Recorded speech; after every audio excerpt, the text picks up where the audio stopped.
Alright.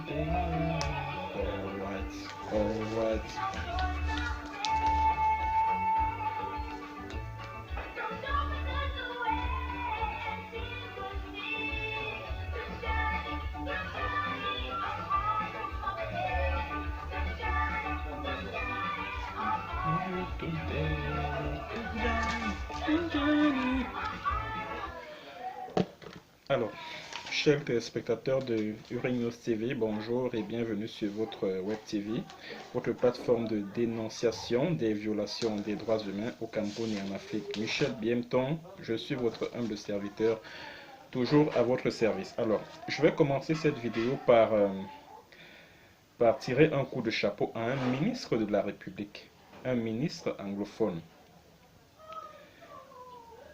qui a pris son courage à deux mains pour dénoncer les violations des droits humains qui sont perpétrées dans le Southern Cameroun. Pour cela, je lui tire un coup de chapeau. C'est vrai qu'il n'a pas décliné son identité. Mais le fait déjà d'avoir pu rédiger une lettre anonyme, c'est déjà un pas de franchi. Parce qu'il y a d'autres ministres, d'autres membres du gouvernement, d'autres élites, bon, que ce soit les élites anglophones ou alors n'importe quelle élite camerounaise, qui ne seraient pas capables d'un tel exploit parce qu'elles ont peur. Elles ont peur de Paul Biya. Mais je félicite ce ministre de la République, un ministre anglophone, d'avoir adressé une lettre à un activiste ambazonien de l'Ambazonie qui se trouve, je ne sais pas, soit au Canada, soit aux États-Unis. Bon, je ne sais pas trop. Alors, comment il lui a fait parvenir la lettre? C'est quelqu'un qui partait de Yaoundé pour se rendre aux États-Unis, qui a porté cette lettre à cet activiste-là. Donc, le ministre a remis la lettre à la personne. Maintenant, la personne qui se rendait, qui voyageait de Yaoundé pour les États-Unis, est allée remettre la lettre à l'activiste en question. Alors, que dit la lettre? La lettre contient des révélations plus que fracassantes. Je vous préviens d'abord. Cette lettre adressée à John Mba Akuro, qui est un confrère journaliste qui a travaillé longtemps au service anglophone de la CRTV, la Cameroun Radio and Television, qui est le média d'État au Cameroun. Alors, cette lettre, le ministre l'adresse donc aux populations du Southern Cameroun via ce confrère-là, via cet activiste de l'Ambazonie-là. Alors, je vais donc vous lire cette lettre que le ministre en question a fait parvenir à l'activiste ambazonien. Écoutez très attentivement. Mon cher fils, j'ai décidé d'écrire ce jour au peuple du Southern Cameroun à travers toi parce que tu as un grand forum et une grande audience.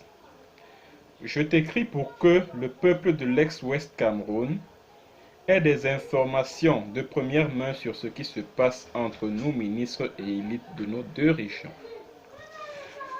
Beaucoup de gens pensent que nous sommes insensibles, que nous n'avons pas de cœur ni de conscience et que nous sommes aveugles sur ce qui arrive à notre peuple. Honnêtement, je voudrais te faire savoir que nous sommes tout aussi frustrés et abattus par ce que notre peuple subit au quotidien. Laisse-moi être honnête envers toi, mon cher ami. Les massacres sur le terrain sont pires que ce que vous avez l'habitude de publier sur les réseaux sociaux. Notre peuple est tué tous les jours par une armée que nous finançons à travers nos impôts. Et le pire est à venir. Ça, c'est le ministre qui parle comme ça. Alors, je continue. Je sais que beaucoup d'entre vous ne nous croiront pas.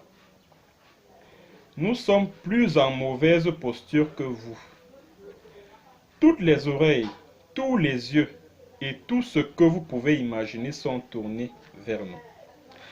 Les gardes du corps autour de nous sont plus nombreux qu'auparavant. Au départ, nous pensions qu'ils avaient pour rôle de nous protéger. Mais aujourd'hui, leur mission est de nous surveiller et de rendre compte à leur hiérarchie de qui nous rencontrons chaque jour, à qui nous parlons, à qui nous téléphonons et de quoi nous parlons, bref, tous les détails sur nous. Tout ceci parce qu'ils ne font confiance à personne d'entre nous, c'est-à-dire qu'entre eux, les élites anglophones. Tout ceci parce qu'ils ne font confiance à personne d'entre nous, je l'ai déjà dit, mais ils ont besoin de nous à leur côté pour démontrer à la face du monde que ceux des anglophones qui se plaignent sont une minorité pour la plupart à l'étranger. Nous savons que beaucoup d'entre vous se demanderont pourquoi ne démissionnez-vous pas? Pourquoi ceux qui parmi vous sont hors du Pourquoi ceux qui parmi vous sont hors du gouvernement Pourquoi ceux qui parmi vous sont hors du gouvernement ne prennent pas position à propos de cette crise? Laisse-moi te dire que le régime de Paul Biya est plus criminel qu'aucun autre régime que tu pourrais imaginer. Ça, c'est un ministre qui parle comme ça, un ministre anglophone. Il dit, laisse-moi te dire que le régime de Paul Biya est plus criminel qu'aucun autre régime que tu pourrais imaginer. Et même quand vous avez réussi à quitter ce système, il garde un contrôle sur vous par des moyens tant visibles qu'invisibles. Nous sommes tous confondus, nous sommes tous confus et inquiets. Et beaucoup d'entre nous pourraient même se suicider si ça ne va plus. C'est le ministre qui continue. Le président pense que nous ne faisons pas assez pour casser la révolution, c'est-à-dire la révolte armée dans le Southern Cameroun. Et dans le même temps, vous, notre peuple, vous nous voyez comme des vendus, prêts à tout sacrifier pour nos intérêts égoïstes. Une fois de plus, vous comprenez que nous aussi, nous perdons des membres de nos familles dans cette crise. Nous perdons aussi nos biens. Rappelle-toi de la villa d'Ari Mengot qui a été brûlée dans son village, tout comme la résidence du Premier ministre et bien d'autres incidents. Parfois, certains de nos collègues dans le gouvernement nous accusent d'être en collusion avec les combattants sur le terrain. Nous avons tenu meeting sur meeting, ceux du nord-ouest et ceux du sud-ouest. Et à chaque réunion, il y a toujours des indices pour nous renseigner. Tout ce qu'ils veulent, c'est briser l'unité qui vous caractérise, parce que pour eux, c'est le seul moyen de casser le mouvement. Nous avons tout essayé dans ce sens, en vain.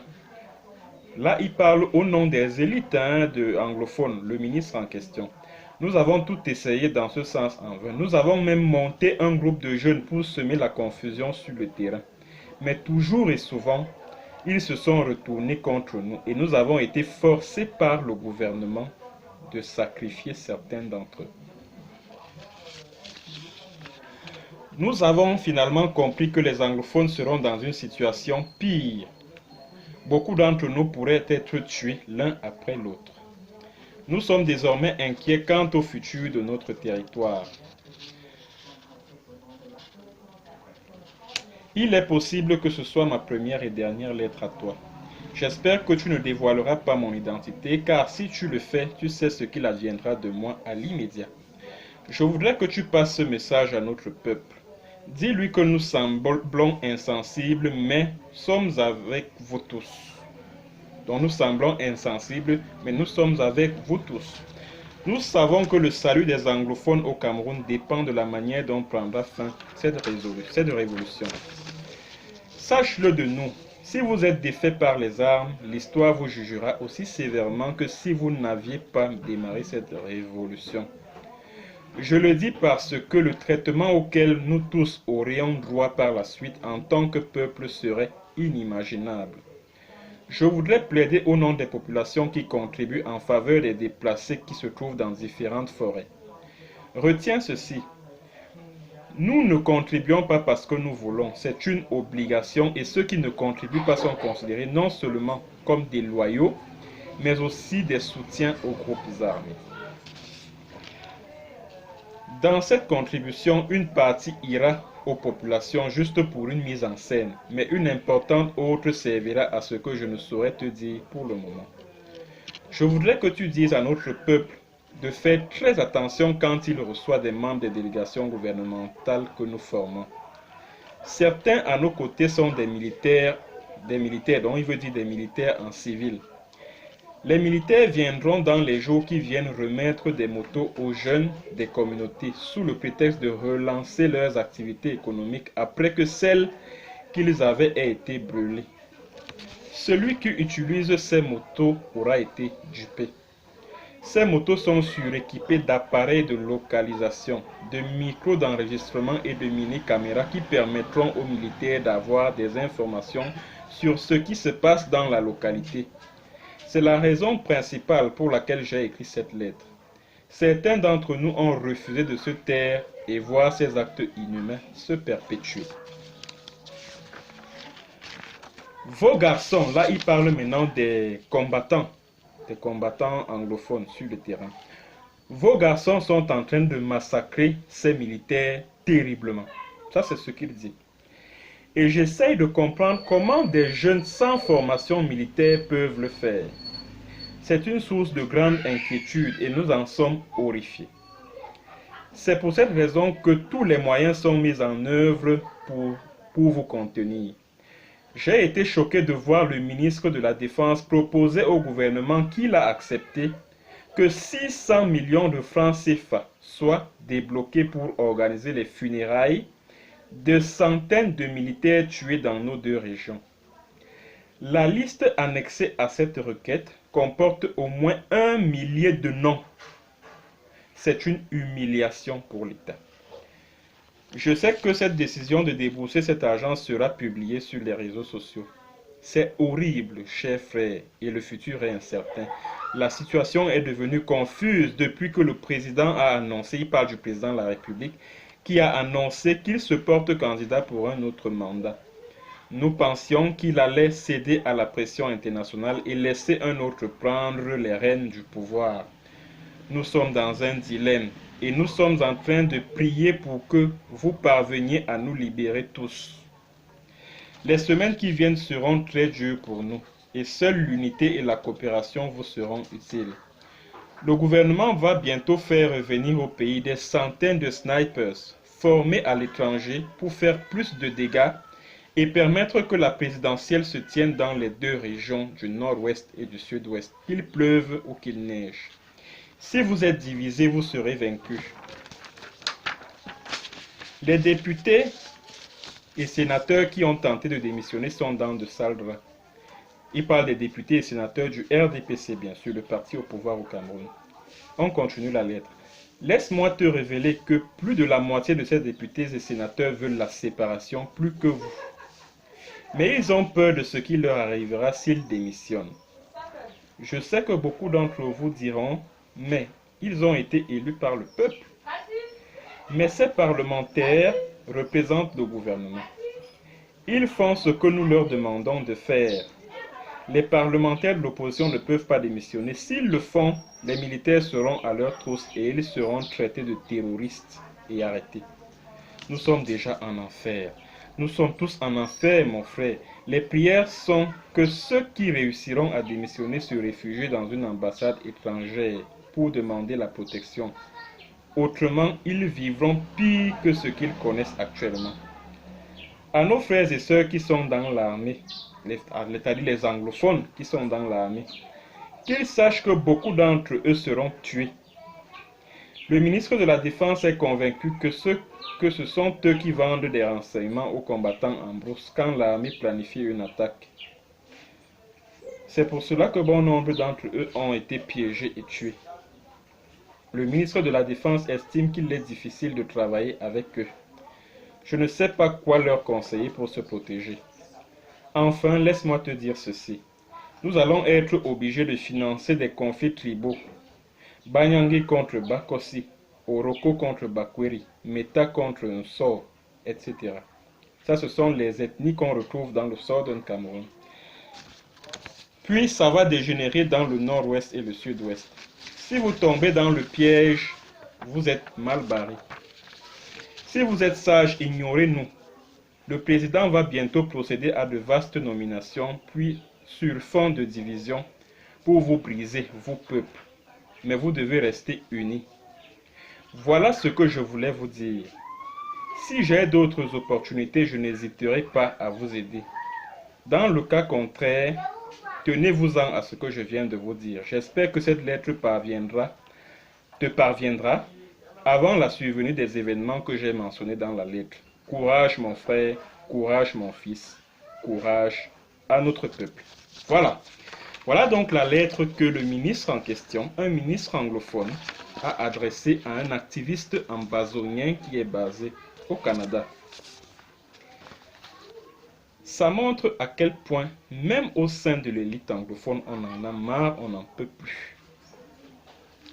Et ce qui est à retenir de cette lettre, c'est plusieurs points. Alors, le premier point, c'est quoi? Le premier point, c'est là où le ministre dit ceci. Il dit que le gouvernement a obligé ces élites anglophones, ministres, députés, sénateurs, etc., là, à monter un groupe de jeunes pour semer la confusion sur le terrain des opérations. Donc, c'est-à-dire qu'ils ont monté un groupe de jeunes afin que ces derniers se fassent passer pour des Amba Boys et qu'ils commettent un certain nombre d'actes qui seront attribués, ignobles, qui seront attribués aux Amba Boys. La rançon, le racket, l'intimidation des populations, l'extorsion de fonds, etc. J'espère que ce ministre ne fait pas allusion aux jeunes qui ont été assassinés du côté de Menka le 25 mai 2018. J'espère que ce n'est pas d'eux qu'il parle. Parce que j'avais déjà décrié cela ici dans l'une de mes vidéos. Bon, un autre point, il dit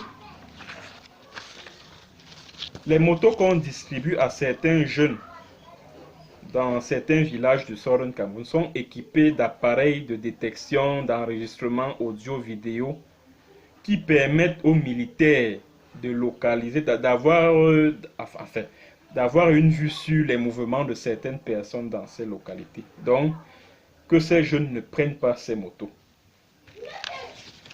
Un autre point, le ministre en question dit que les jeunes Amba Boys, c'est-à-dire que les petits groupes indépendantistes armés là, sont en train de faire subir une cuisante défaite à l'armée camerounaise. La preuve en est qu'il nous dit que le ministre de la Défense a demandé au gouvernement que l'État débloque 600 millions pour organiser les obsèques des militaires qui meurent au Southern Cameroun. Et la liste qui annexait la requête en question est composée d'un millier de personnes. Donc vous imaginez un peu l'ampleur de la défaite.